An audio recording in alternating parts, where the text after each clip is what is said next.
Good day, Methodist Dave here, professional theologian and Bible teacher with our daily devotional for Friday, February 27th. Just one more day left in the month. Sunday brings us March, and spring is only 3 more weeks away. Wherever you are, we're expecting temperatures in the 50s. Our foot of snow is melting, and I expect it to be gone today. And hopefully, start to see things start to green up again. They were greening right before the storm hit, and it was a little depressing to see spring coming out and then winter dump on top of it. But at any rate, let's get to our text today for our devotional, chapter 27 of the book of Proverbs, and I'm going to read you verse 2. Let another praise you and not your own mouth, someone else and not your own lips.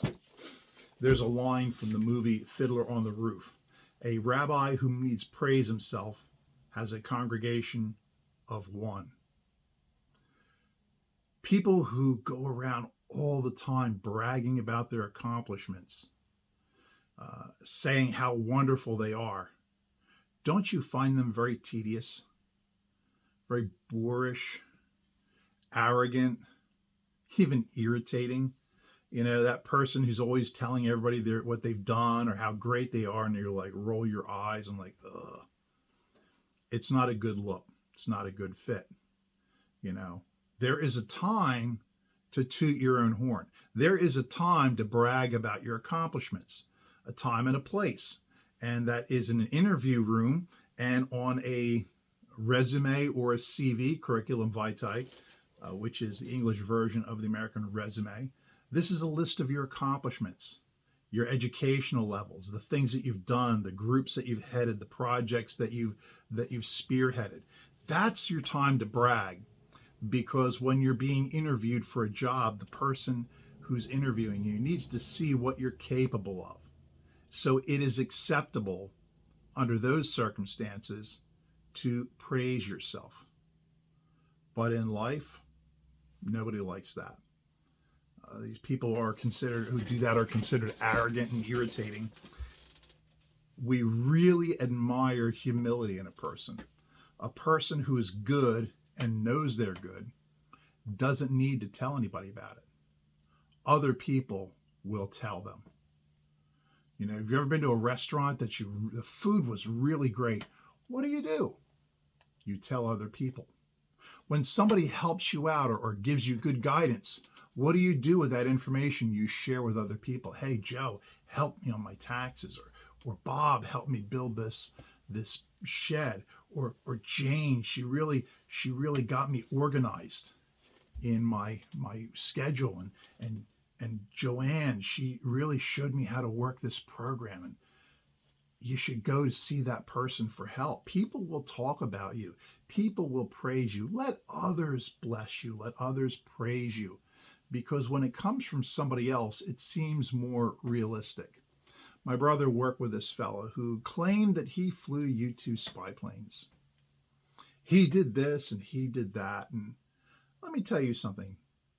If you've ever flown a U-2 spy plane, the one thing you don't do is tell people you flew a U-2 spy plane. You don't talk about it. You don't brag about it. But people who go on and on about what they do, we kind of like see them as they're not as good as they think they are. Humility is an admirable characteristic. Let other people praise you. And I'll close with this little anecdote. During the Roman Empire, when a general or a notable person accomplished something great, they would give them a triumph. And they would ride through the streets of Rome, and people would line the way throwing flowers at them and shouting their name and praising them and cheering them. And that's enough to give you a big head and maybe think that you're better than you are. So in order to counter this, in that chariot would be a slave standing behind the hero, the victor, and he would be whispering into his ears, remember that you are only a mortal man. Remember, you are only a mortal man. Maintain humility. Don't let this go to your head. You're just a man. So let another praise you. Let another brag about you. Be strong, be silent, be confident. If you do good, people are going to talk about it. But if you brag about yourself, people are going to ignore you. If you've got a question about this or any other subject, drop me an email, methodistdave@gmail.com. Please hit the like, share, subscribe. Thanks for viewing the channel and viewing today's devotional, and I will see you tomorrow. In the meantime, though, be good to each other.